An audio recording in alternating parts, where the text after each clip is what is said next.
Di dalam sebuah hadis riwayat daripada Sahal radhiyallahu anhu, kata dia, qala Rasulullah sallallahu alaihi wasallam,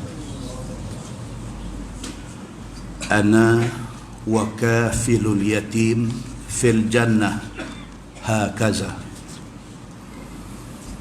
wa asyara bis sababah wal wusta wa farraja bainahuma syai'an, atau kama qala, hadis sahih riwayat Al-Bukhari. Daripada satu sahabat Nabi sallallahu alaihi wasallam, nama dia Sahal radhiyallahu anhu. Dia kata Nabi sallallahu alaihi wasallam bersabda,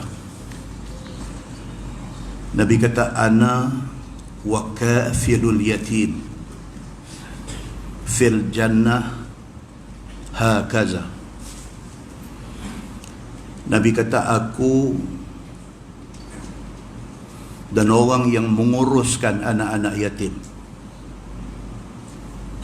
esok akan duduk di dalam syurga macam ni, Nabi kata. Wa asyara bis sababah wal wusta. Nabi mengisyaratkan dengan jari sababah, jari telunjuk dia, wal wusta, dengan jari tengah dia. Nabi kata, esok aku dengan mana-mana orang yang masih hidup atas dunia, dia urus anak yatim. Aku dengan penjaga anak yatim ni dalam syurga macam ni, Nabi kata. Nabi tunjuk dua jari dia, jari telunjuk dengan jari tengah, jari hantu. Wa farraja bainahuma syai'ah, dan Nabi tunjuk, Nabi renggangkan jari dia dua macam tu. Maknanya Nabi sallallahu alaihi wasallam nak bagi tahu mulianya orang yang masih hidup di atas dunia, dia ada sayang pada anak yatim.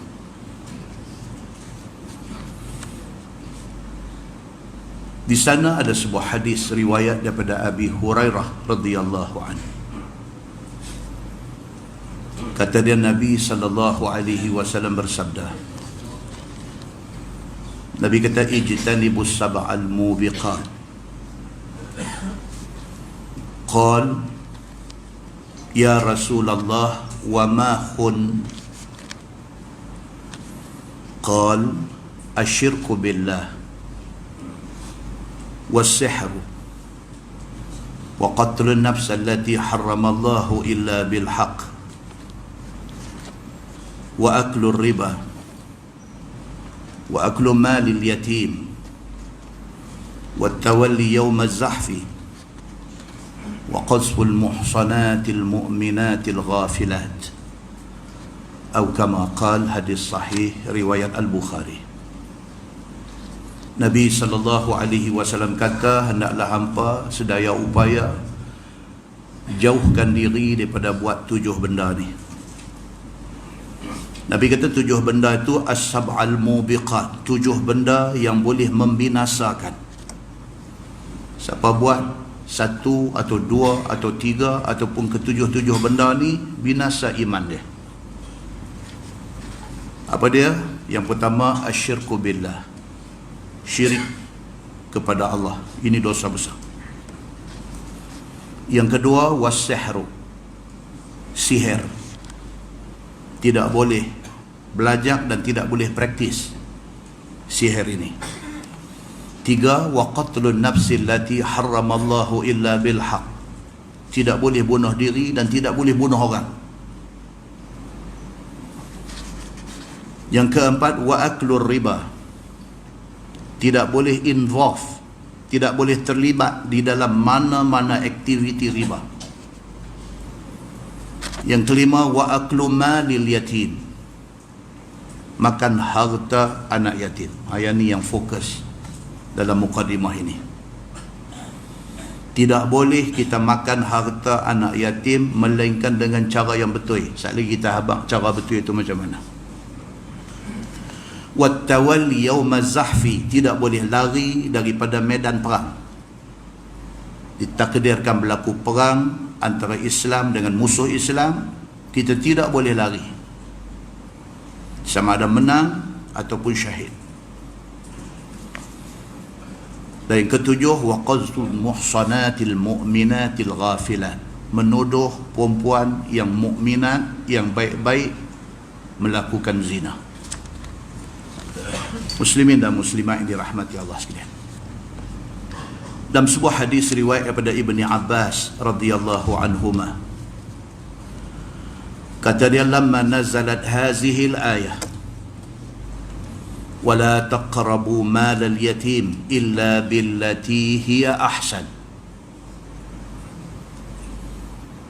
wa innal ladzina ya'kuluna amwalal yatama zulma innama ya'kuluna fi butunihim nara wa sayaslawna sa'ira.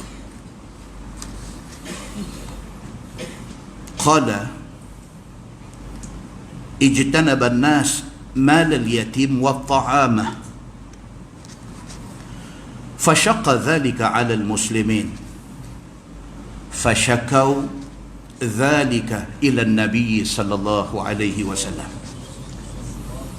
فأنزل الله ويسألونك عن اليتامى قل إصلاح لهم خير وإن تخالطوهم فإخوانكم والله يعلم المفسد من المصلح إلى آخر آية أو كما قال. Hadis Hasan riwayat Imam An-Nasai. Kata Ibnu Abbas radhiyallahu anhuma, bila turun dua ayat ni, satu ayat 34 daripada surah Al-Isra, Tuhan kata dalam ayat tu, wala taqrabu malal yatim illa billati hiya ahsan, jangan siapa-siapa cuba mendekati harta anak yatim melainkan dengan cara yang baik. Turun ayat tu. Sahabat-sahabat Nabi bila dengar ayat tu turun, Tuhan kata wala taqrabu malal yatim, jangan dekati harta anak yatim. Sahabat-sahabat Nabi jadi takut dengan anak yatim. Takut dengan kerana pergi dekat dengan anak yatim, termakan harta anak yatim. Takut. Nanti tengok macam mana iman para sahabat Nabi ridwanullah alaihim ajma'in. Satu ayat cukup untuk luruhkan jantung mereka. Satu ayat cukup. Berbanding dengan kita hari ini, beribu-ribu ayat kita dengar, hati tidak takut kepada Allah. Ayat yang kedua, ayat daripada surah An-Nisa ayat 10. Allah berfirman, innal ladzina ya'kuluna amwalal yatama zulma, sesungguhnya orang-orang yang makan harta anak yatim secara zalim, innama ya'kuluna fi butunihim nara, sebenarnya yang mereka makan itu bukan makanan, tapi yang mereka makan itu adalah ketul-ketulan api neraka. Wasayaslawna sa'irah, dan mereka ni tak ada tempat melainkan mereka akan ditempatkan di dalam api neraka yang menyala-nyala. Sahabat-sahabat Nabi bila dengar ayat ni takut. Allah kata innal ladzina ya'kuluna amwalal yatama zulma, dan orang-orang yang makan harta anak yatim secara zalim. Sahabat Nabi jadi takut nak pergi dekat dengan anak yatim, takut termakan harta mereka ni. Pasal apa? Pasal Tuhan kata innama ya'kuluna fi butunihim nara, sebenarnya yang mereka makan itu adalah ketui api neraka. Dari sinilah ulama mengingatkan bahaya kita pergi makan kenduri arwah. Orang yang mati itu ada tinggal anak kecil, anak yang belum balik, anak yatim. Dia mati, malam buat kenduri. Buat kenduri itu kita dijemput untuk pergi kenduri itu. Kita tak tahu duit apa yang dia guna untuk buat kenduri makan kita tu. Duit apa? Adakah duit adik-beradik dia mereka saja nak buat kenduri, ataupun duit peninggalan si mati itu, yang duit tu sebenarnya hak anak-anak dia yang masih belum baligh, anak yatim. Kita pergi makan. Innama ya'kuluna fi butunihim nara. Nampak macam bihun goreng, nampak macam nasi minyak, tetapi mereka makan itu adalah ketul-ketul api neraka. Muslimin dan muslimat yang dirahmati Allah, takut dia yang tu, maka mengelakkan daripada terjebak di dalam benda salah ni, itu lebih baik. Tak apa, kita nak buat satu sedekah kepada dia, kita nak baca Quran, kita nak berzikir, kita nak niat supaya atas limpah rahmat Allah sampaikan pahala bacaan kita dekat dia, buat di masjid.